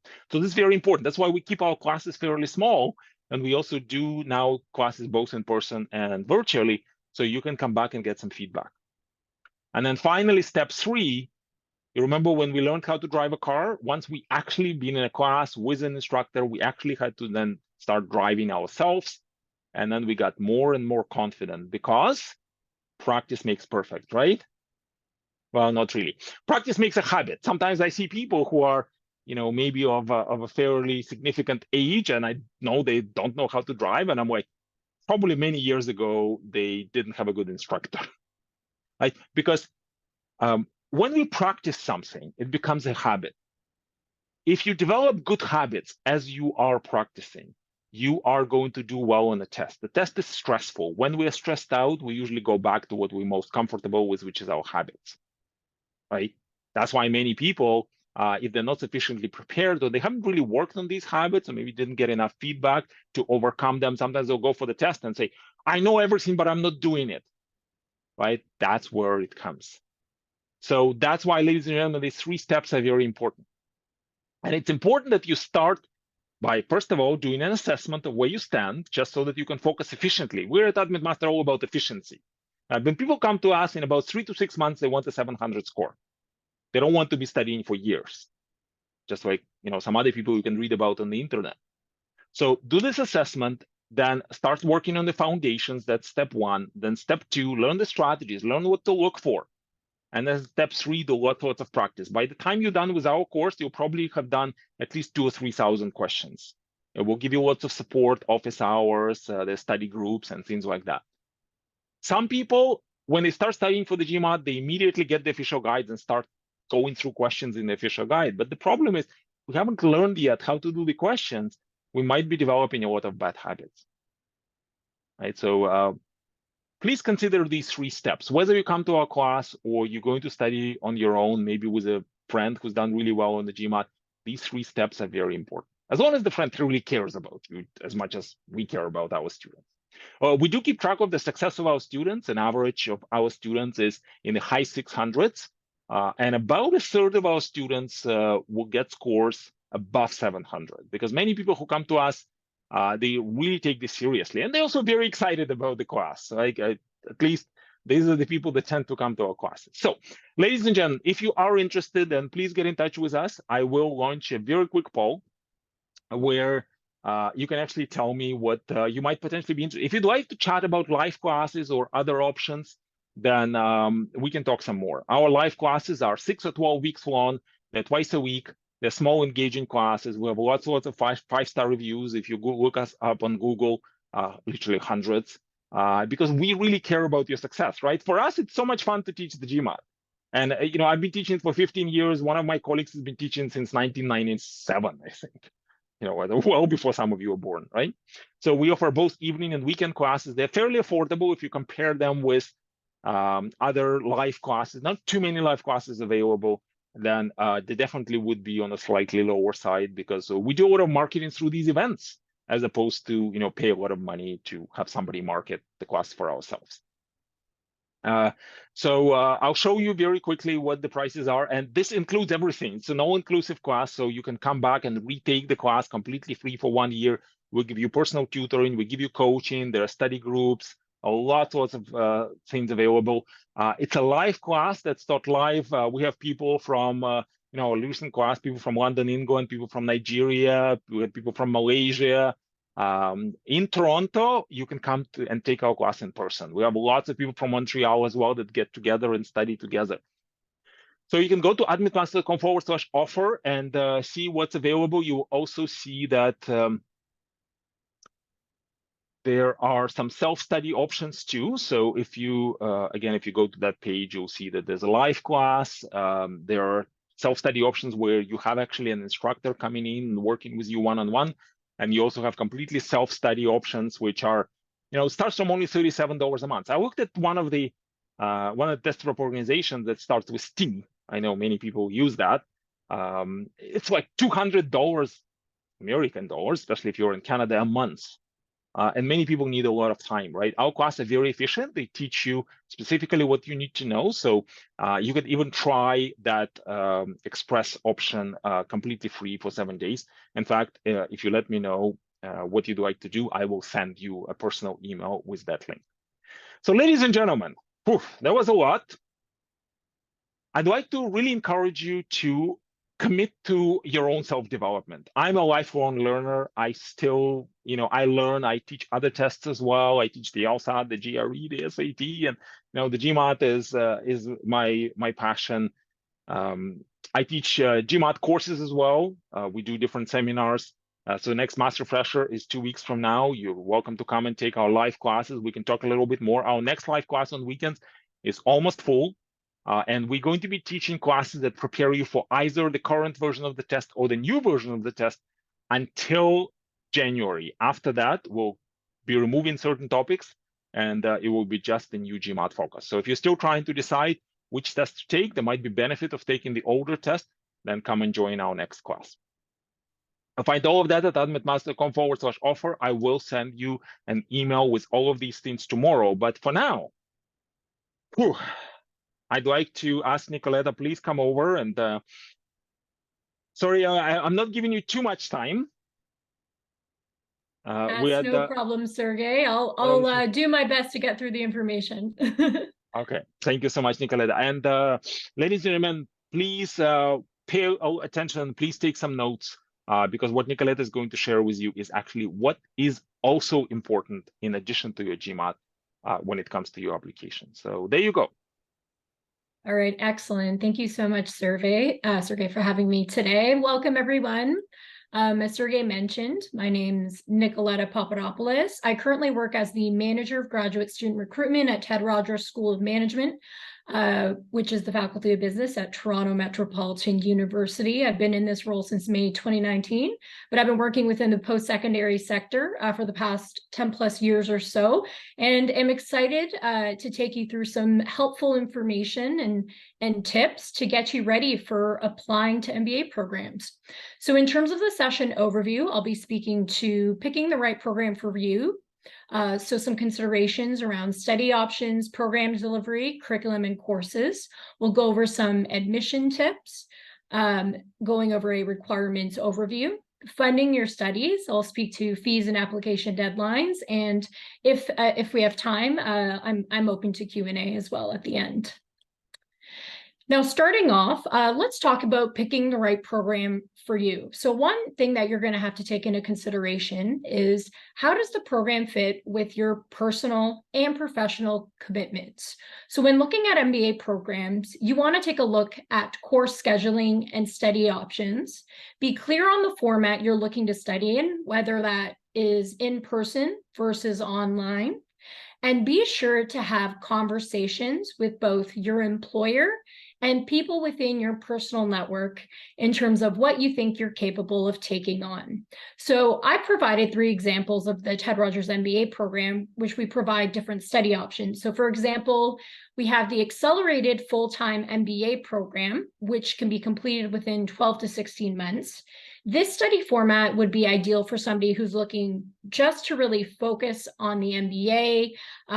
You probably wouldn't want to have a full-time job within this kind of delivery. We also have the Flex Full-Time MBA program, which takes 16 to 20 months and can be completed within 16 and is suited for working professionals who want to finish the program faster. So this one can be a lot to take on, but if you have the time, both personally and professionally, to take on some extra courses, then this could be an ideal option for working professionals with a flexible kind of schedule. And lastly, there's the part-time MBA, which can be completed within 24 to 36 months. And this format, I would say, is best suited for someone who's working full-time, may have some other, personal, professional commitments outside of their work, and who want to take a little bit more time in completing the program. The next consideration around picking the right program for you is, are there specific subjects or experiences you want to take part in? So when looking at programs, review the curriculum themes and courses, understand the experiences that would be available to you as part of the program and outside the classroom, and get a sense of the culture and values of the program and institution and how that may align with you. So for example, one of the themes that we have within our program at the Ted Rogers School of Management is entrepreneurship. So, so someone who might be interested in our program may also be interested in entrepreneurship because of our strong entrepreneurial ecosystem at the school and focus within our programming. So these are the kind of things you want to, take into consideration when looking at, what kind of student clubs you want to get involved in, any type of experiential opportunities, not only outside of the classroom and within the focus in the curriculum. Now we'll get into admission tips in terms of requirements overview. So these are the admission requirements for the Ted Rogers MBA program. You'll find MBA programs may have some similar requirements, but for ours, we have a 4-year bachelor degree, minimum B average in the last 2 years of study, GMAT or GRE score, 2 references, a resume outlining a minimum of 2 years work experience, statement of interest, English proficiency test if required, and an online interview. So starting with undergraduate degree and CPA requirements. MBA programs do accept applicants from diverse undergraduate education backgrounds. So what I typically tell people is that, if you don't have a BCom or BBA, don't self-select yourself out. It is very normal for people, that have degree programs outside of that to apply to MBA programs and be admitted. When looking at the requirements of a program, be sure to review the program website and understand what the minimum GPA requirements are of the program. Now, if they don't post a minimum GPA requirement, you can also look at the average GPA of class demographic if that information is available to you. One thing I will mention is if you're unsure about either your undergrad degree or the GPA requirement, it's important not to self-select yourself out. Have a conversation with an admissions staff person and see what it is that you could potentially do to strengthen your application if you have any concerns in any of those areas for that requirement. Now, in terms of references, it's important to provide the correct mix of academic and professional references for your application. So be sure to understand what the school is looking for. A stronger professional contact is someone who you reported to versus a colleague. And be sure you pick individuals who will be able to speak highly of your competencies and will have positive things to say about you. It's great if you can get someone in your organization, who's in a very high level position, but if they don't know you that well, they may not provide you with the strongest recommendation. So make sure you have a warm relationship with those who you're selecting to be your references. Now, in terms of the resume, one thing that I sometimes see in applications is that people won't capture all of their progressive work experience within their resume. So it is very much so important that you do that because the resume will be used to calculate your total years of work experiences. Be sure that when you're submitting your resume that it's up to date and that you're listing your work experiences in reverse chronological order. Select a format that's easy to read and follow and focus on your career achievements versus a list of work tasks. Other suggested areas I would say to highlight could be specific educational accomplishments. So outside of your degree program that you've listed, did you get any awards, recognition, student leadership that you participated in? Have you participated in any professional development opportunities since your degree program? So any certifications, designations, associations you may be affiliated with, such as CPA, PMP, etc. Boards or committees. So have you done any volunteer paid board or committee opportunities? And is there anything that you do within volunteer work, such as fundraising, community organizations, etc.? Now, in terms of the statement of interest, be sure to stay within the word count and guidelines of the specific program you're applying to.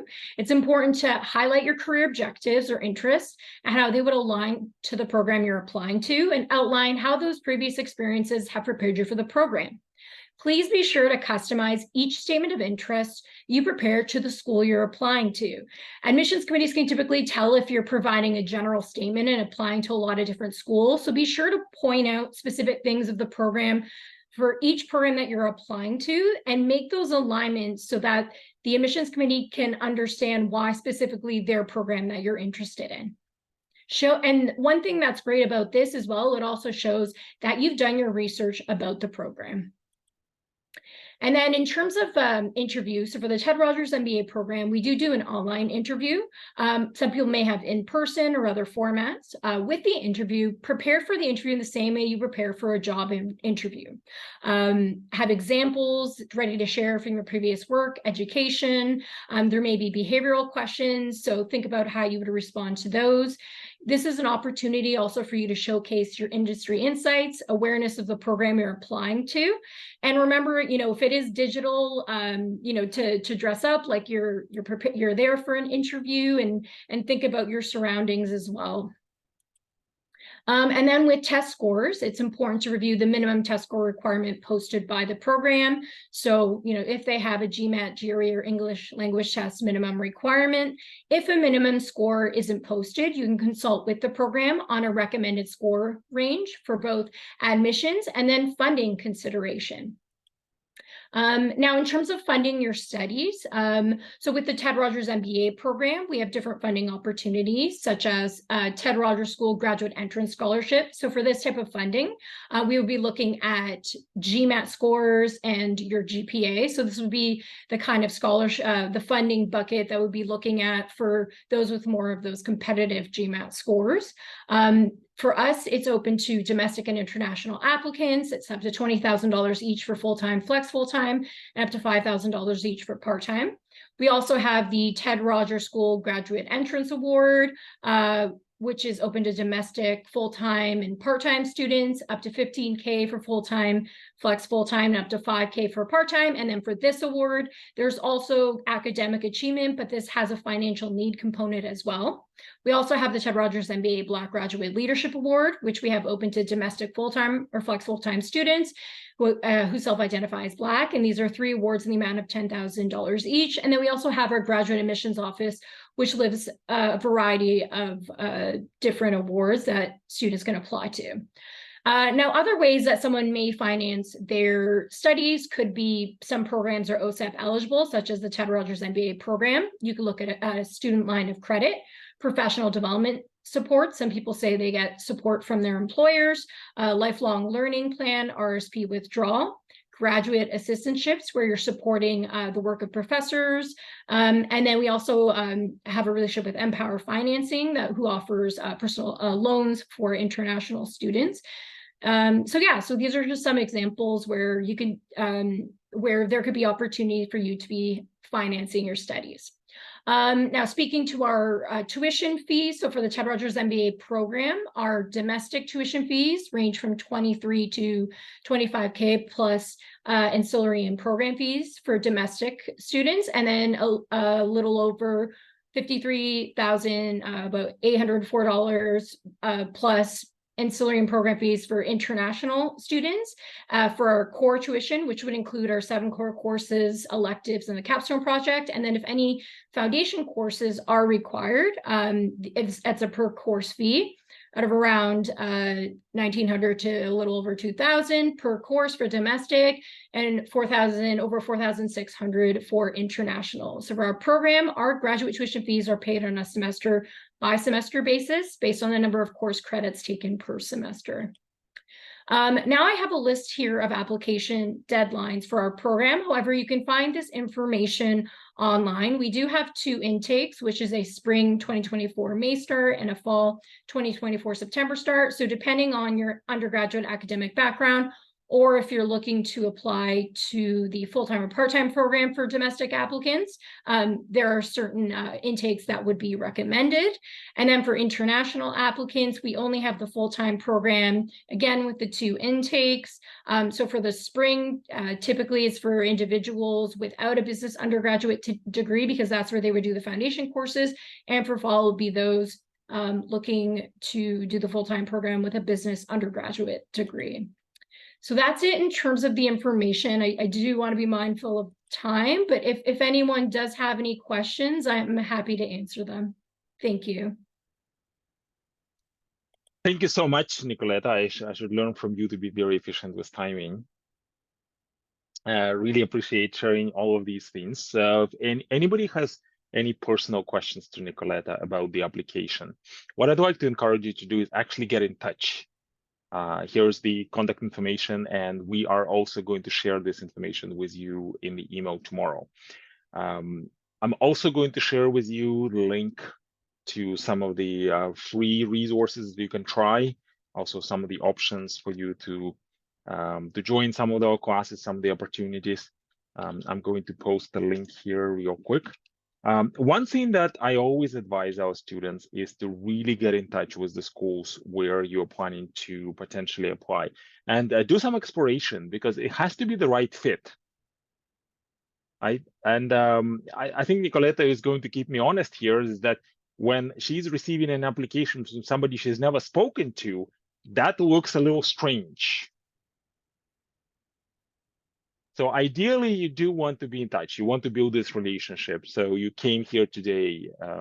You will spend some time together. You got to learn some strategies. You're going to learn some application tips. So now please get in touch with us, get in touch with Nicoletta, start talking about your application. You can do a profile assessment. You can get some advice on what program might be the right option for you. Right? Our job is to help, whether you come to us or you study on your own, or you come to TMU, or you decide to go somewhere else, maybe to your local school. We are here to help. We want to make sure it is the right fit for both us, for the university, and for you. So please get in touch, and there are no bad questions. We're here to help. Absolutely. And so someone actually did ask a question, Sergey, about can I apply with a physics background? And absolutely, like I mentioned in the presentation, it's not uncommon for people with non-business undergraduate programs to apply to MBA programs. So check in with the program like Sergey recommended to understand which program you would be able to apply to for someone without a non-business undergraduate degree. Absolutely. In fact, most of the people are going to, from my own experience, I have a physics background. I have a Bachelor of Physics, a Master of Mathematics. I was doing my PhD for 2 years, and then I decided that that's probably not the career, the career in academia. It wasn't probably for me. So I decided to build a career in business. And now I'm back to teaching, but it's a lot more fun. So absolutely, you could come and do the business degree. That's why many people do business degrees. A lot of our clients would have engineering background, or medical background, or sports background, or entrepreneurial background. We have right now in the class, we have a musician who is touring with a band, and that's his professional job. He's actually a professional musician, and he wants to go to school and learn how to manage bigger entertainment companies. So wherever you are in your journey, if you feel that you have some leadership potential in you, then definitely an MBA might be something for you to consider. I can tell you, like I mentioned, I've been doing this for many, many years, and I love to keep in touch with our students. I have a huge network on LinkedIn that I'm really grateful for. And a lot of the people, a lot of our clients would tell me that doing an MBA was really the best decision they've ever made. Like, it's a life-changing decision. Somebody was mentioning, does supervisor approval is necessary? Is supervisor approval necessary before applying? So for the MBA program, no, because for our program in particular, we don't have a thesis. Like there isn't a thesis based. I mean, if you're looking to apply to other master's program, they may have a supervisor identification program. For the Ted Rogers MBA, we don't have a supervisor match process for this program. Okay. And I guess also somebody, after being in this class and seeing the kinds of questions show up on the GMAT, is wondering, is it possible to apply without the GMAT and maybe get an exception? I think, again, that's based on the program you're applying to and having that type of conversation. I think certainly the GMAT can strengthen one's application, can make it more competitive, not only as an applicant, but also for funding considerations. So there may be pockets of funding tied to scores and other things like that. One thing I also know is that sometimes when people are unsure about other aspects of their application, they see the GMAT as a way to strengthen it. So I think the main takeaway would be for you to have a conversation with a representative at the schools that you're looking to apply to and see what their thoughts are around that. Yes, perfect. Thank you. I absolutely would just second what you were saying. And when you're thinking about your entire journey and when you're connecting with the school, also make sure that you talk about your future desires and future career options, because sometimes the something like a GMAT could also be used for other things. For example, many of our clients who go and work in consulting, one of the reasons why they actually were able to get a job in management consulting is because they did really well in the GMAT, because management consulting firms look at the GMAT scores as a way to differentiate among different candidates. So depending again on what you're trying to do, just have this conversation, reach out to myself as well. We could take a look at your resume and talk a little bit more about your career as well. So all of these are very, very important decisions and very important conversation, because you are determining the direction of your future career over the next 20, 30, 40 years. So very, very important. And I'm, again, really thankful that you came here today to take a part in this seminar.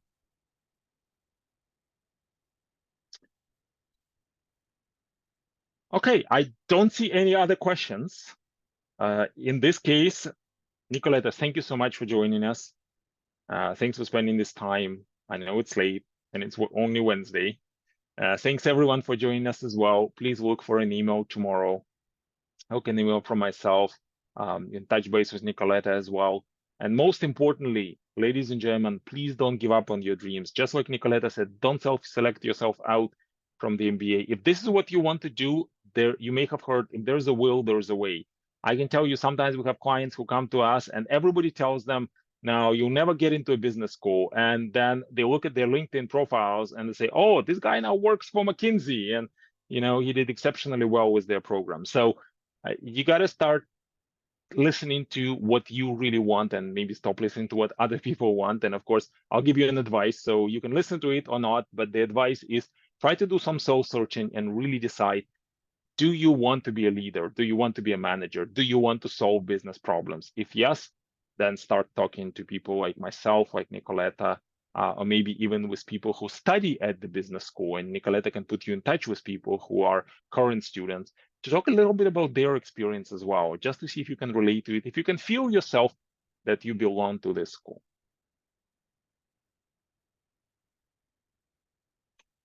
Well, on this positive note, ladies and gentlemen, we're going to let you go. And thanks again for joining us. All the best. Bye, everyone. Take care. Thank you, Sergey. Thanks, Nicolette.